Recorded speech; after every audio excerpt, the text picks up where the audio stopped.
Shalom, mari kita memulai pembacaan Alkitab harian. Hari ini kita membaca Injil Markus pasal 6. Yesus ditolak di Nazaret.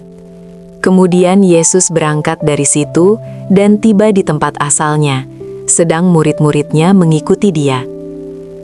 Pada hari Sabat, ia mulai mengajar di rumah ibadat, dan jemaat yang besar takjub ketika mendengar dia, dan mereka berkata, "Dari mana diperolehnya semuanya itu? Hikmat apa pulakah yang diberikan kepadanya? Dan mujizat-mujizat yang demikian, bagaimanakah dapat diadakan oleh tangannya? Bukankah ia ini tukang kayu, anak Maria, saudara Yakobus, Yoses, Yudas, dan Simon? Dan bukankah saudara-saudaranya yang perempuan ada bersama kita?"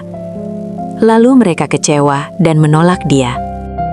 Maka Yesus berkata kepada mereka, "Seorang nabi dihormati di mana-mana, kecuali di tempat asalnya sendiri, di antara kaum keluarganya dan di rumahnya. Ia tidak dapat mengadakan satu mujizat pun di sana, kecuali menyembuhkan beberapa orang sakit dengan meletakkan tangannya atas mereka." Yesus mengutus ke-12 rasul. Ia merasa heran atas ketidakpercayaan mereka.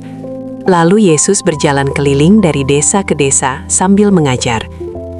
Ia memanggil ke-12 murid itu dan mengutus mereka berdua-dua.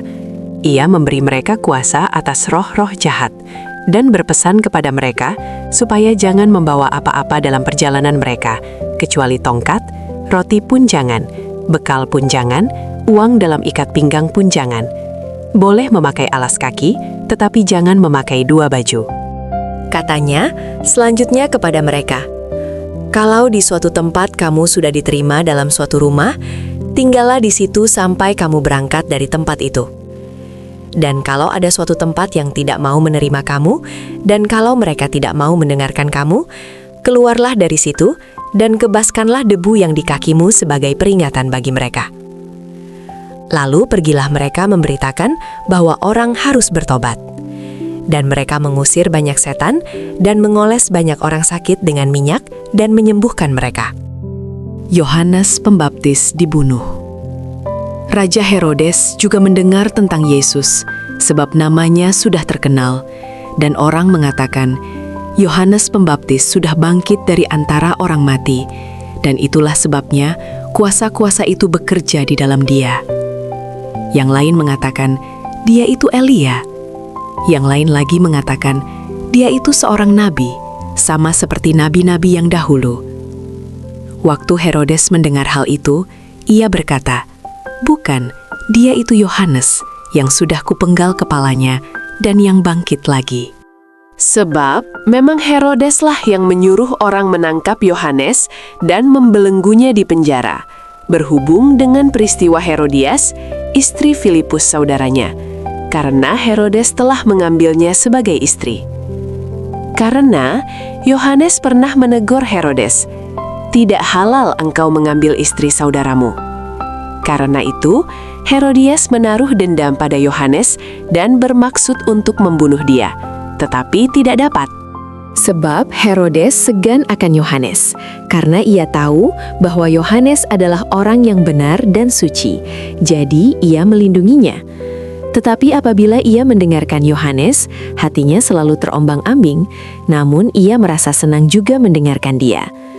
Akhirnya tiba juga kesempatan yang baik bagi Herodias, ketika Herodes pada hari ulang tahunnya mengadakan perjamuan untuk pembesar-pembesarnya, perwira-perwiranya, dan orang-orang terkemuka di Galilea.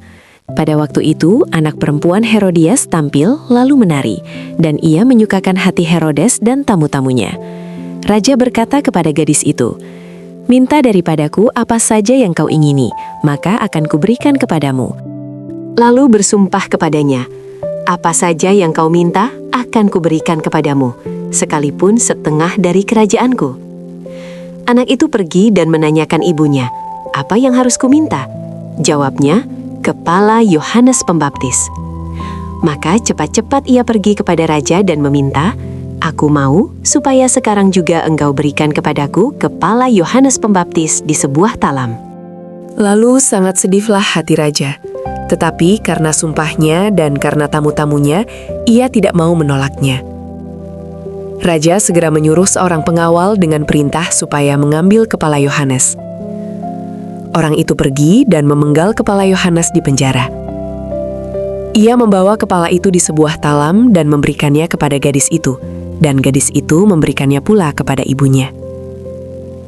Ketika murid-murid Yohanes mendengar hal itu, mereka datang dan mengambil mayatnya, lalu membaringkannya dalam kuburan. Terima kasih Tuhan Yesus untuk firman-Mu hari ini. Tolong kami menyimpan firman-Mu di dalam hati dan mempraktikannya dalam hidup kami. Di dalam nama Tuhan Yesus kami berdoa. Amin.